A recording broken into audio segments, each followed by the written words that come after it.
Everyone keeps asking the same question. Can a portable sauna like this actually replace a traditional one? Well, after owning both for a long time, here's my answer. Well, this is the Sweat Tent Sauna. It's a portable outdoor sauna, and it uses a wood fire stove to create heat, which is actually pretty freaking intense. And one of the things I like about this sauna, other than the fact that it's extremely affordable, is that it's portable, meaning I can set it up out here in my garden, and if a storm's coming through, I can take it down in a couple minutes. Once that storm passes, I can put it back up. But the crazy thing is I've actually kept this out here. I haven't taken it down since I've set it up, and it has been able to withstand quite a few storms, every storm that we've had since I've had it out here for a couple months. But that's not the coolest part. I think if we're being really honest, the coolest part is something that most people shopping for a traditional sauna don't even stop to think about. And that is the actual cost, not of the sauna itself, but the cost of actually setting up and operating a traditional sauna. I'm a huge fan of traditional saunas. I'm a huge fan of saunas, any kind of sauna. As long as it gets nice and hot, I'm a fan of it. But in my experience of reviewing and owning and operating and working with many sauna brands, I can say that if you're just getting started and you just want a sauna, there's probably no better place to start than with a Sweat Tent Sauna. For the mere fact that the setup cost on this is zero, and the cost it takes to actually turn this on, get it hot so you can use it, is super minimal. The next question is, what about the size? Aren't these portable tent saunas only good for one person or maybe two people? I think a lot of the ads you're seeing on Facebook and Instagram have got you confused. The Sweat Tent Sauna is a minimum 4-person, 4-adult sauna. I've had 8 people in the sauna, and they also have a larger version of this that can fit up to 10 people. They can fit more than 10. They just have to rate it for 10. So inside this, there's 2 entrances. There's one on this side, there's one on the opposite side. The door Velcro's open. The reason the door is small is because you want to keep that heat in. It's good to allow the stale air to come out. Once the air is heated up and you're breathing it and stuff, you want stale air to come out and you want fresh air to go in. That's a good thing. And there's already vents built into the tent itself, so you don't have to worry too much about it. But that is one of the reasons that the door is designed like this, and it doesn't just open up. You don't want to let all the air out. This doesn't have wood, and a lot of people don't know this, but wood inside a sauna can actually act as a battery. It holds the heat. So once the heater is heating up your wooden sauna, the wood can hold some of the heat. So when you're opening the door and you're coming in and you're going out, just because that hot air comes out doesn't mean that the heat inside the sauna leaves with it. If you left this door open for a little bit too long, there's no wood inside here holding that heat, so you would lose a lot of the heat in a little bit of time. So you want to keep this door closed when you're using the sauna. But let's go inside and actually look at the room inside here. All right, so we're in here.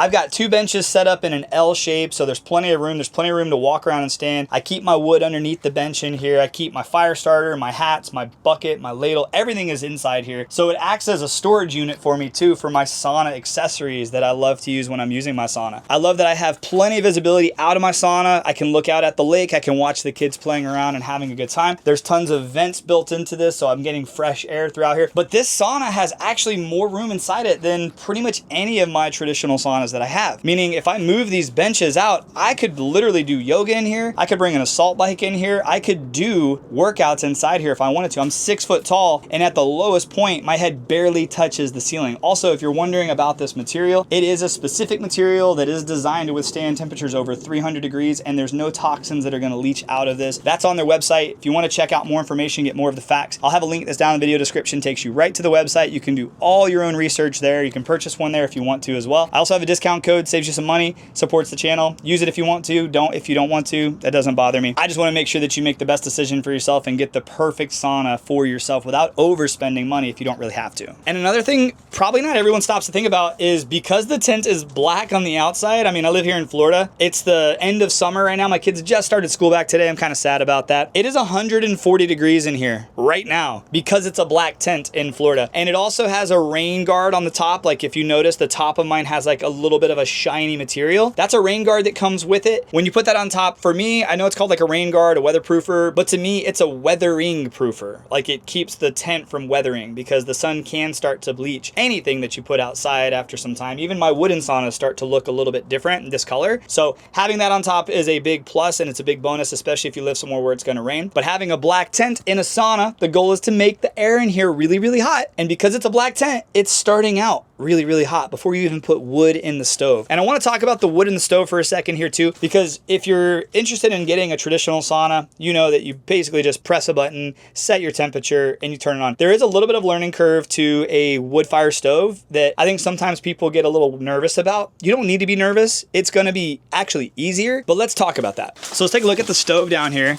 So the stove is the big black box down here. There's rocks on top. You can actually get those hot, pour water on them, and create steam, which gives you that real sauna experience. But the stove is really cool. It's actually super easy. It's not overwhelming. You open up the front. This is where you put the log in. Underneath this is your ashtray. It catches the ash as the logs burn. It's also where you're going to adjust how much oxygen you're feeding your fire. What I like to do is throw one log in there, throw one fire starter in there, start it up, shut this front. It starts up really, really fast, starts heating up really fast. One thing that's really nice about this too is like you would think, oh, there's smoke in there. Am I going to breathe in smoke? No, all the heat comes off the stove and all the smoke goes up the chimney and out the top. So you shouldn't smell smoke when you're inside the sauna at all. Once that log catches fire and it's starting to burn, I like to open this up, throw another log in there. Usually 2 logs gets me over 200 degrees in about 10 to 15 minutes. It's really fast. It's like I said, it's 140 degrees in here right now and I don't have any logs fired up. So it's a big sauna, it's a hot sauna, and it's a very affordable sauna. So it's big, it's hot, it's affordable, but does that mean that you should just buy it? And that's not for me to say. I can't tell you what to buy. That's not the goal of my channel, is to sell you things. It's to put the information out there so you can make the best decision for yourself. For me, now that I know what I know, if I'm just getting started, if I know I want to make sauna at home a part of my wellness routine, a part of my recovery routine, and I have a little bit of money to spend, if I don't already have a cold plunge, I would rather save the money that I was going to invest on a very expensive sauna for the first one. And if I have the room for this does need to be outside because there is going to be smoke. You can't have this in a lanai. You can't have it inside your house, obviously. But if I have the room for this, if I have the space for this, if I have the budget for this, I would buy this because it's under $2,000 and you get everything you need to get nice and hot. And then I would use the money I was going to spend on a sauna and I would have a cold plunge as well, because something euphoric happens when you go from the sauna into the cold plunge. You expand everything when you're in the sauna. You get hot, your body sweats, your veins, they all dilate. What am I saying? I'm over here like using scientific words. You get hot, you get sweaty, you feel freaking great. And then you jump in that cold water, you jump in that cold plunge, and the exact opposite happens.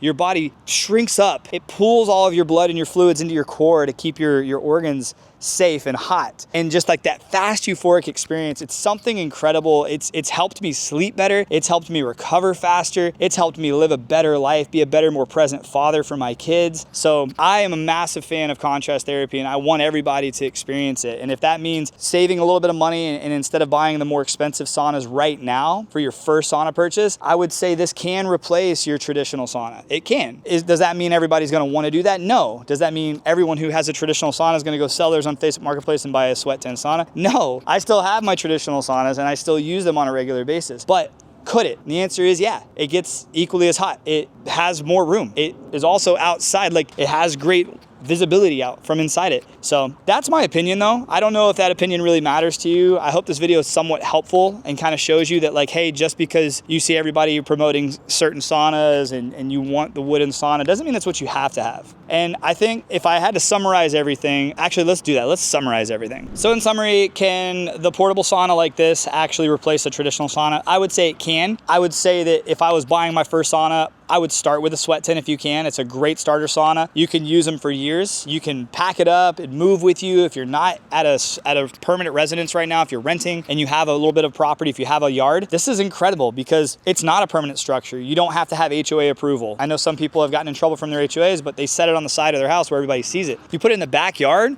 just say you're camping out with your kids, like, it's a tent. That's genuinely what it is. It pops up, pops out, easy to set up, easy to take down. Seriously, super easy to put up and take down. I posted a video last month on, literally, I just kind of showed the whole process of setting it up. It's like a 5-minute video and I filmed it. So like I set up the entire thing in less than 5 minutes while filming, moving the camera around. That just tells you it's pretty simple to get started, which I like. I like that it's affordable, where everything seems to just keep getting more and more expensive. Sweat Tent hasn't really changed their prices. The pricing is super affordable. I have a discount code that it saves you even more money. And they're working with me on trying to create like a David Moss package. So that might be live on the site. I don't know. It's basically going to just be everything that I order when I order my sweat tent. 2 benches and a few of the accessories and wood so that you can immediately start using your sauna.